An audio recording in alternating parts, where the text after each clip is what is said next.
Hallo julle, ek is tuis. Hierdie jong prokureur gaan die dag jag. Jagplaas nie te ver aan die bosveld, te ver weg aan nie. En hy lê aan en hy skiet vir die bok. En die bok met die trefskoot spring die bok so 3-4 groot spronge, maar hy land in die buurman se yard.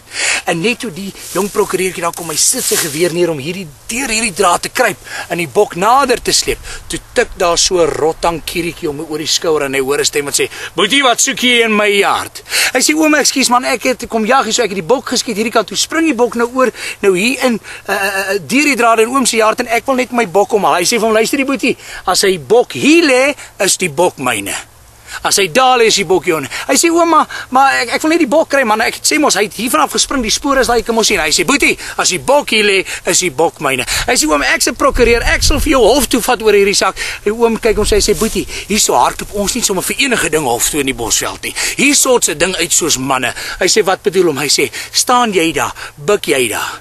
En dan vat ons hierdie kierie van my, hierdie rottankierie, en ons slaan mekaar tot die eerste ou ingee en sê hy kan nie meer nie. Die ander ou kan dan die bok kry." Hy sê: "Oom, maar ek sal gaan staan daarvoor." En die oom sê vir nou maar toe, "Buik jy en ek slat vir jou hou." En die oom hak af, maar hy slat vir daai ou. Laat die pers haal so lê. Hierdie ou sakke mekaar, hy kreun sy, hy staan op en sê: "Okay oom, nou is dit my beurt." Die oom kyk hom so en sê: "Ag nee, wat ek gee oor, vat nou maar jou blerrie." Daar's niks soos Afrikaanse humor nie, en daar's niks soos 'n ware Afrikaanse vakansieervaring vir die hele gesin nie.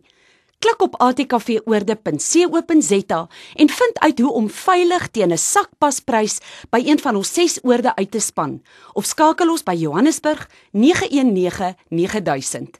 ATKV, trots Suid-Afrikaans in Afrikaans.